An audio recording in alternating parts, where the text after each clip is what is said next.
Hello friends, चलिए अब हम अपने आगे के क्वेश्चंस देखते हैं जो कि 46वां नंबर है। तो 46 नंबर का क्वेश्चन है हमारा, वियना सम्मेलन कब हुआ था। तो इसके विकल्प हैं 1915 ईस्वी में, 1820 ईस्वी में, 1815 ईस्वी में या 1920 ईस्वी में। तो इसका जवाब है 1815 ईस्वी में।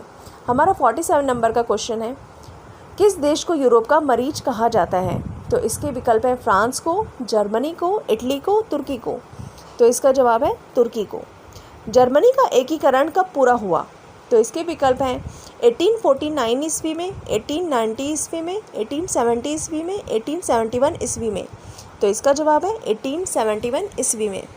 हमारा 49 नंबर का क्वेश्चन है, एक्ट ऑफ यूनियन किस वर्ष पारित हुआ। तो इसके विकल्प हैं 1699 में, 1757 में, 1707 में, 1815 में। तो इसका जवाब है 1707 में। हमारा 50 नंबर का क्वेश्चन है, बोल्शेविक क्रांति कब हुई। तो इसके विकल्प हैं 1935, 1917, 1899, 1950। तो इसका जवाब है 1917 में। नई आर्थिक नीति NEP का जन्मदाता था। Karl Marx, Stalin, Lenin, Trotsky. तो इसका जवाब है लेनिन। हमारा 52 नंबर वाला क्वेश्चन है, अप्रैल थीसिस किसने तैयार किया है। Karl Marx, Trotsky, Lenin, Stalin. तो इसका जवाब है लेनिन। लेनिन ने नई आर्थिक नीति की घोषणा कब की। 1935 में, 1920 में, 21 में, 1915 में, 1929 में। तो इसका जवाब है 1921 में। लाल सेना का गठन किसने किया था। तो इसके विकल्प है कार्ल मार्क्स, ट्रॉट्स्की, केरेंस्की, स्टालिन। तो इसका जवाब है ट्रॉट्स्की। भारत में अंग्रेजी शिक्षा की शुरुआत किसने की थी। तो इसके विकल्प है मैकॉले ने, कर्जन ने, डलहौजी ने, कॉर्नवालिस ने। तो इसका जवाब है मैकॉले ने। हमारा 56 नंबर वाला क्वेश्चन है, राजा राम मोहन राय को सरोकार नहीं था। सती प्रथा की समाप्ति में, विधवा पुनर्विवाह में, संस्कृत की शिक्षा में, इनमें से कोई नहीं। तो इसका जवाब है संस्कृत की शिक्षा में। जलियांवाला बाग हत्याकांड के लिए कौन से जनरल उत्तरदायी था। General William Bentinck, general Mountbatten, general Dyer, general Dalhousie. तो इसका जवाब है जनरल डायर। प्रथम मैसूर युद्ध किसके बीच लड़ा गया था। ब्रिटिश और टीपू सुल्तान, ब्रिटिश और हैदर अली, ब्रिटिश और मीर जाफर, ब्रिटिश और नवाब सिराजुद्दौला। तो इसका जवाब है ब्रिटिश और हैदर अली। सती प्रथा पर प्रतिबंध किसने लगाया था।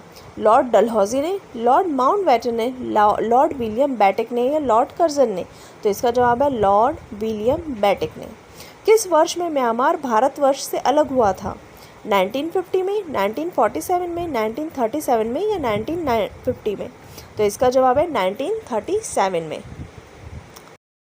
हमारा क्वेश्चन नंबर 61 है, ब्रिटिश सरकार ने बंगाल विभाजन को प्रतिशत किस वर्ष किया था। 1919 में, 1927 में, 1938 में, 1945 में। तो इसका जवाब है 1919 में। जलियांवाला बाग की दुर्घटना किस सन में हुई। तो इसके विकल्प हैं 1917 में, 1919 में, 1918 में, 1935 में। तो इसका जवाब है 1919 में। 1911 तक बिहार निम्नलिखित में से किसके अंतर्गत था। बंगाल महाप्रांत, उत्तरी प्रांत, केंद्रीय प्रांत, कलकत्ता प्रांत। तो इसका जवाब है बंगाल महाप्रांत। अलीगढ़ मुस्लिम विश्वविद्यालय के संस्थापक कौन थे। मौलाना आज़ाद, सर सैयद अहमद, मोहम्मद अली जिन्ना, डॉक्टर जाकिर हुसैन। तो इसका जवाब है सर सैयद अहमद। चौरी चौरा कांड किससे संबंधित है। असहयोग आंदोलन, सविनय अवज्ञा, स्वदेशी या जलियांवाला बाग। तो इसका जवाब है असहयोग आंदोलन। हमारा 66 नंबर का क्वेश्चन है, प्रथम विश्व युद्ध के दौरान भारत में लोकप्रिय होने वाला आंदोलन था। अलगाववादी आंदोलन, स्वदेशी बहिष्कार, होम रूल, इनमें से कोई नहीं। तो इसका जवाब है होम रूल। भारत में खोजा गया सबसे पहला पुराना शहर कौन सा था। तो इसका विकल्प है सिंध, हड़प्पा, मोहनजोदड़ो, पंजाब। तो इसका जवाब है हड़प्पा। सिंधु घाटी के लोग विश्वास करते थे मातृशक्ति, कर्मकांड, आत्मा, इनमें से कोई नहीं। तो इसका जवाब है मातृशक्ति।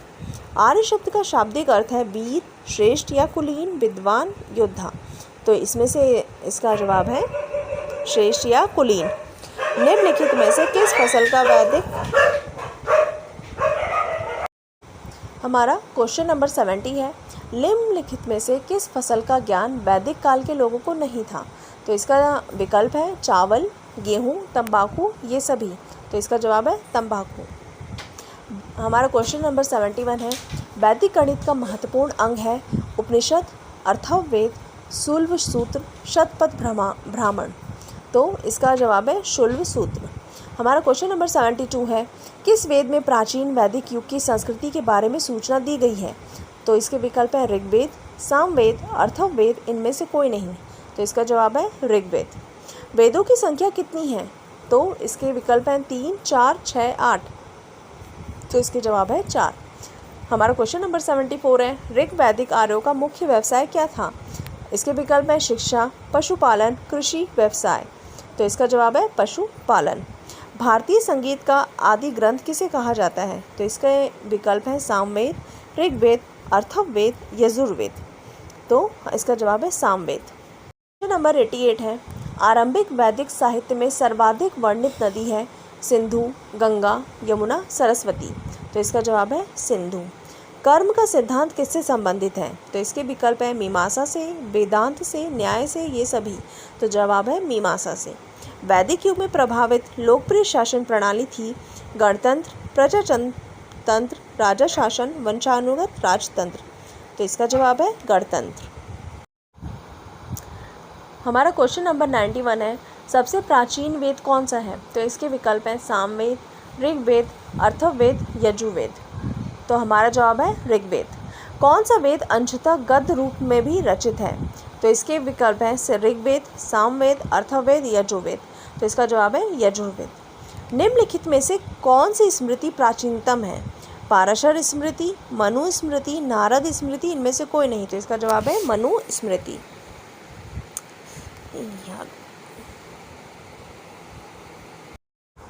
हमारा क्वेश्चन नंबर 94 है, आदि काव्य की संज्ञा किसे दी जाती है? महाभारत, श्रीमद् भागवत गीता, रामायण, गीत गोविंद। तो इसका जवाब है रामायण। गायत्री मंत्र की रचना किसने की थी? तो इसके विकल्प है परीक्षित, विश्वामित्र, वशिष्ठ, इनमें से कोई नहीं। तो जवाब है विश्वामित्र। हमारा 96 नंबर का क्वेश्चन है, हड़प्पा वासी किस वस्तु के उत्पादन में सर्वप्रथम थे? कपास, जौ, चावल, गेहूँ। तो इसका जवाब है कपास। सिंधु सभ्यता का कौन सा स्थान भारत में स्थित है? लोथल, हड़प्पा, मोहनजोदड़ो, इनमें से कोई नहीं। तो जवाब है लोथल। पाली ग्रंथों में गांव के मुखिया को क्या कहा जाता है? ग्राम भोजक, ग्रामपति, मुखिया, इनमें से कोई नहीं। तो जवाब है ग्राम भोजक। हमारा क्वेश्चन नंबर 99 है, नंद वंश का संस्थापक कौन था? नागार्जुन, धननंद, महानंदी, इनमें से कोई नहीं। इसका जवाब है महानंदी। सिकंदर ने भारत पर कब आक्रमण किया? तो इसके विकल्प हैं 330 ईसा पूर्व, 325 ईसा पूर्व, 326 ईसा पूर्व, 300 ईसा पूर्व। तो इसका जवाब है 326 ईसा पूर्व। नंद वंश का अंतिम सम्राट कौन था? महापद्नंद, घननंद, कालाशोक, इनमें से कोई नहीं। तो जवाब है घननंद। विश्व का पहला गणतंत्र वैशाली में किसके द्वारा स्थापित किया गया? गुप्त, लिच्छवी, मौर्य, नंद। तो जवाब है लिच्छवी। पहला ईरानी शासक जिसने भारत के कुछ भाग को अपने अधीन किया था? Cyrus, Darius, Cambyses, Xerxes. तो जवाब है डेरियस। त्रिपिटक धर्म ग्रंथ है बौद्धों का, हिंदुओं का, सिखों का, जैनों का। तो जवाब है बौद्धों का। किस शासक ने बौद्धों के लिए विख्यात विक्रमशील विश्वविद्यालय की स्थापना की थी? महिपाल, धर्मपाल, गोपाल, देवपाल। तो इसका जवाब है धर्मपाल।